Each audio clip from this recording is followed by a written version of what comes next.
আসসালামু আলাইকুম। আলহামদুলিল্লাহ, দেখতে দেখতে আমাদের ক্লাসিক কিং কোয়েলের বয়স আজকে 40 দিন। ডিম থেকে বাচ্চা ফোটার পর একটা খাঁচার মধ্যে এই কিং কোয়েলের বাচ্চাগুলিকে আমরা ব্রুডিং করেছিলাম। বাচ্চাগুলিকে ব্রুডিং শেষ হওয়ার পর ওই খাঁচা থেকে আমরা আর বের করি নাই, কারণ আমাদের নতুন সেটআপটা আমরা এখনো পর্যন্ত তৈরি করতে পারিনি। এ কারণে ওরা ওই খাঁচার মধ্যেই ছিল। তো আলহামদুলিল্লাহ, আজকে আমরা আরো 50 পিস কিং কোয়েলের ডিম সংগ্রহ করেছি। এই ডিমগুলি আজকে আমরা ইনকিউবেটর মেশিনের মধ্যে দিয়ে দেব।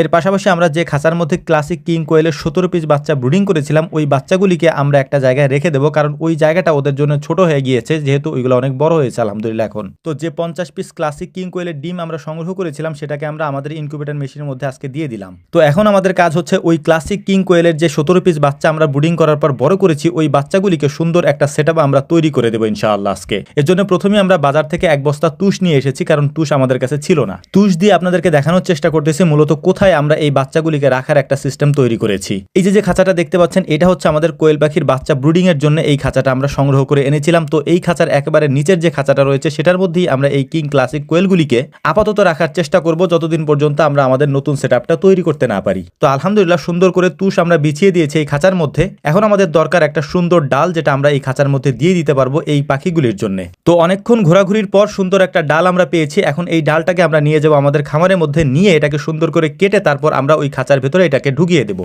আর একটা বিষয় না বললেই না, এই ক্লাসিক কিং কোয়েলগুলি দেখতে এত সুন্দর হয়েছে, যেটা না দেখলে আপনারা বুঝতে পারবেন না। ইনশাআল্লাহ সেটা আমি আপনাদেরকে দেখানোর চেষ্টা করব। তো আলহামদুলিল্লাহ, ডালটা আমাদের কাটা হয়ে গিয়েছে। এখন এই ডালটাকে নিয়ে যাব আমরা ওই খাঁচার মধ্যে দেওয়ার জন্য। তো ডালটা আমরা সুন্দর করে ভেতরে দিয়ে দিলাম। দেওয়ার পরে আমরা দেখার চেষ্টা করতেছিলাম যে এটা দেখতে কেমন লাগে। তো দেখলাম যে মাশাআল্লাহ, দেখতে এটা অনেক সুন্দর লাগতেছিল। তো যাই হোক, আলহামদুলিল্লাহ, মোটামুটি আমাদের সেটআপটা তৈরি করা শেষ। এখন হচ্ছে মূল পর্ব। আমাদের যে কোয়েল পাখিগুলি আছে, মানে ক্লাসিক কিং কোয়েলগুলি আছে, সেগুলিকে আমরা এখান থেকে তুলে নিয়ে ওই খাঁচার মধ্যে দিয়ে দিব, মানে ওদের জন্য যে নতুন সেটআপটা আমরা তৈরি করেছি সেটার মধ্যে দিয়ে দিব। তো দেখতেই পাচ্ছেন কত ছোট একটা জায়গার মধ্যে ওরা ছিল, মানে এখানে ওদেরকে ব্রুডিং করা হয়েছিল। ব্রুডিং করার পর এখান থেকে আমি আর বের করি নাই, এখানেই ওরা ছিল প্রায় 40 দিন পর্যন্ত। তো মাশাআল্লাহ, এগুলোকে আমরা এখন ছেড়ে দিচ্ছিলাম আমাদের এই ছোট খাঁচার মধ্যে, মানে ওদের জন্য যে সেটআপটা আমরা তৈরি করেছি। দেখতেই পাচ্ছেন মাশাআল্লাহ, ওরা দেখতে কত সুন্দর। মানে কিং ক্লাসিক কোয়েলগুলির ডিম আমি সংগ্রহ করে নিয়ে এসেছিলাম বাচ্চা ফুটানোর জন্য। বাচ্চা ফুটানোর পর এগুলি থেকে এরকম সুন্দর সুন্দর মানে কোয়েল পাখি আসবে, এটা আমি নিজেও ভাবতে পারি নাই। আমি ভিডিওতে দেখেছি এবং ছবিতে দেখেছি এগুলো অনেক সুন্দর হয়, কিন্তু এগুলো দেখতে যে এত সুন্দর হয় সেটা আমার নিজেরও জানা ছিল না।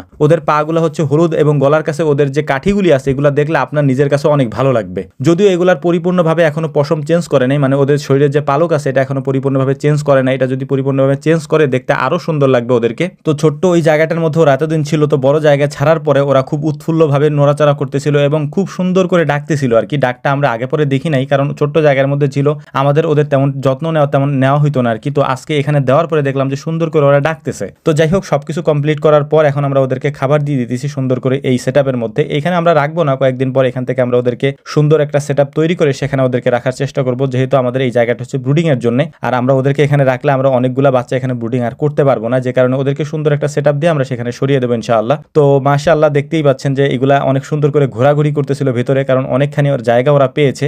আর এরপরে যে বাচ্চা ডিমগুলি আমরা দিয়েছি, ওইগুলার থেকে বাচ্চা ফোটার পরে সেগুলো আমরা আপনাদেরকে দেখানোর চেষ্টা করবো ইনশাআল্লাহ। তো আমাদের জন্য দোয়া করবেন, আমাদের খামারের জন্য দোয়া করবেন। আল্লাহ তাআলা যেন আমাদের ব্যবসায় বারাকা দান করেন। আল্লাহ রাব্বুল আলামিন আপনাদেরকে ভালো রাখুন, আমাদেরকেও ভালো রাখুন। আসসালামু আলাইকুম ওয়া রাহমাতুল্লাহ।